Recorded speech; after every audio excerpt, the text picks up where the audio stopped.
Konnichiwa, sasano desu. Python! Japan! Mo soro ikimasuなんですけど。でね、風がすごいわね。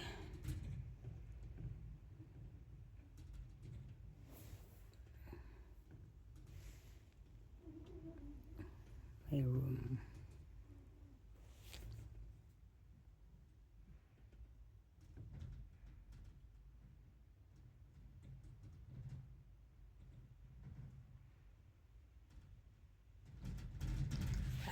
Asta まで仕事。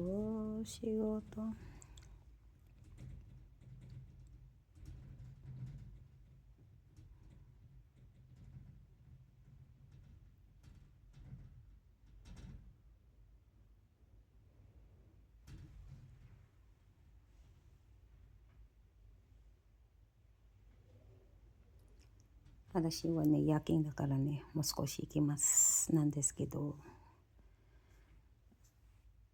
頑張ります。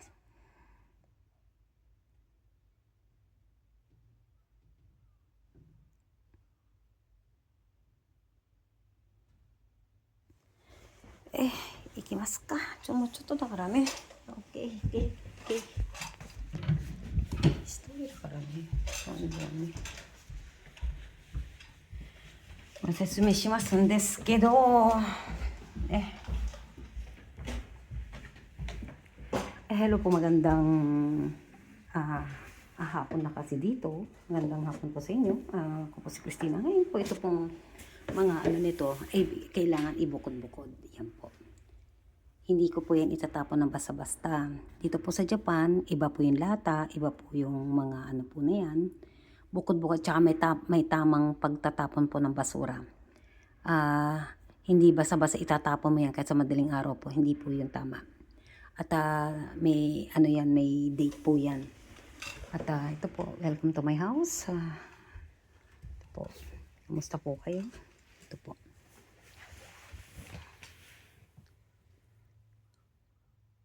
Ulitin po natin yan. Malamig po ngayon kasi dito sa Japan. Ito po yung ano po. Ito po yung nung maliit pa si Shota, grade 1 niya, tapos si Shota yung nasulat sa akin ng aking anak. Ito naman si Hana-chan, 5 years old na po siya ngayon. Yan na, ako daw yan, at saka siya. Ayoko kasi magpatawag ng lola, mami. Dahil bata pa nga ako. Diba? Yan ang sulat ng aking anak na si Shota po nung maliit pa siya. Grade 1 ba yan? Ganyan po ako pag nagpahalaga po ng tao. Ito po yun sa anak ko. Yan po yun. Mahilig si Hitomi sa ganyan. Yan po. Welcome to my house. Papasok na rin po ako ngayon. At ito po. Marami pa po akong aayusin at busy nga po ako. Busy. Yan po. Yan. Bakit ba? Malamig nga kasi. Tao sa labas.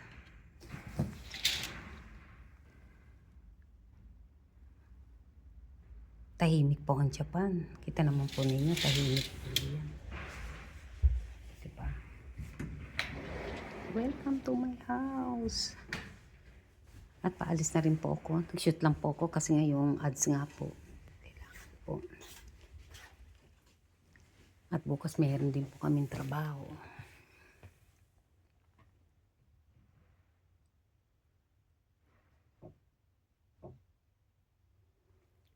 Ano pa pag-uusapan po natin? Ito kasi ang aking pong apo na si Hana ay mahilig pong magsulat grade 5. Grade 5 years old na po kasi siya. Yan o.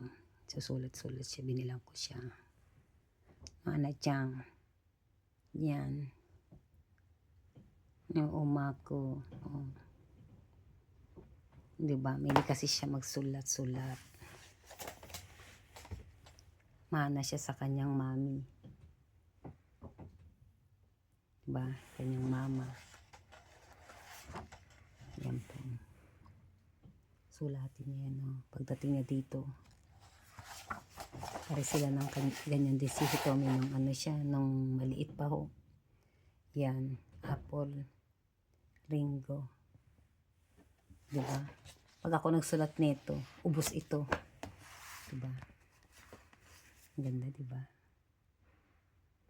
So,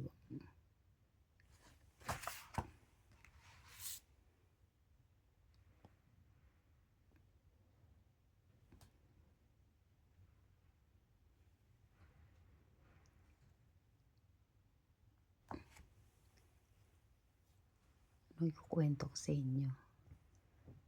Wala naman ako ikukwento. At ano ba to?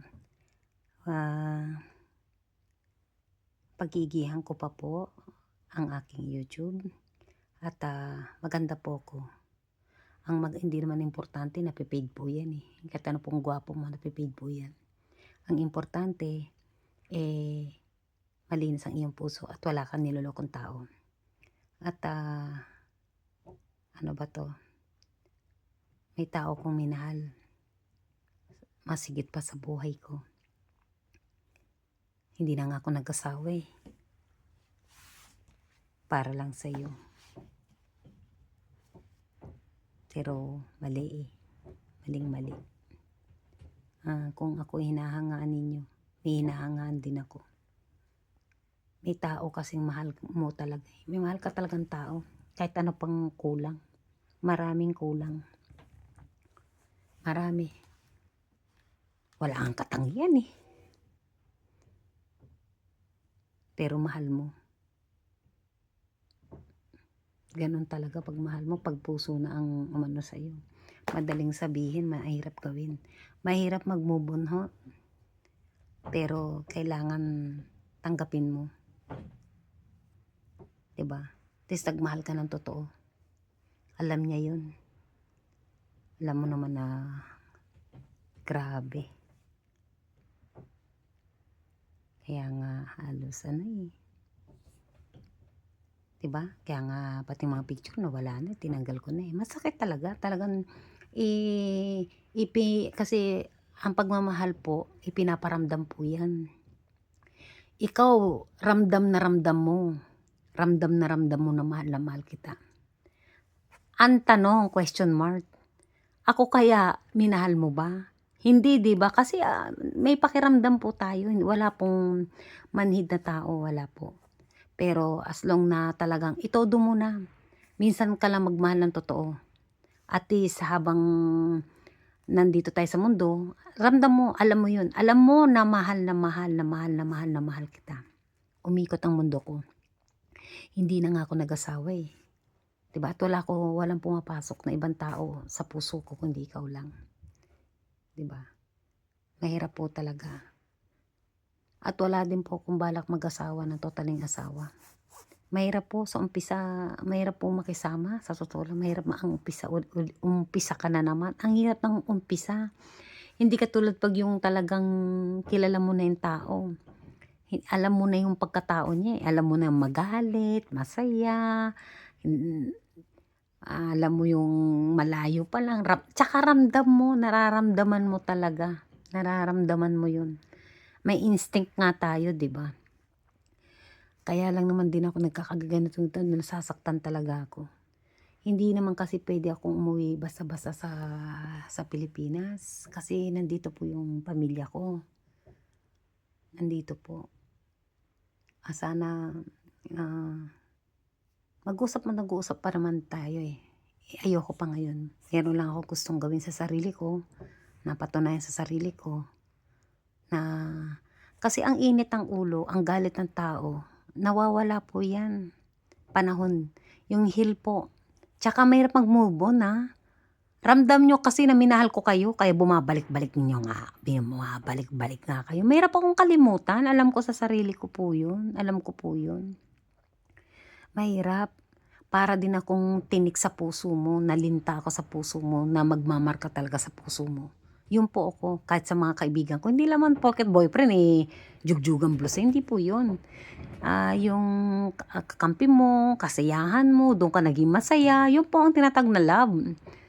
Diba? Hindi puro jugjug ang ano, hindi po yun. Kahit sa mga kaibigan. Ingat ka palagi at mayroon pa akong gustong gawin sa buhay ko. Pero hindi ka nakasali. Kasi mahal ko na ngayon ang aking sarili. Mag-ingat ka na lang palagi. Thank you.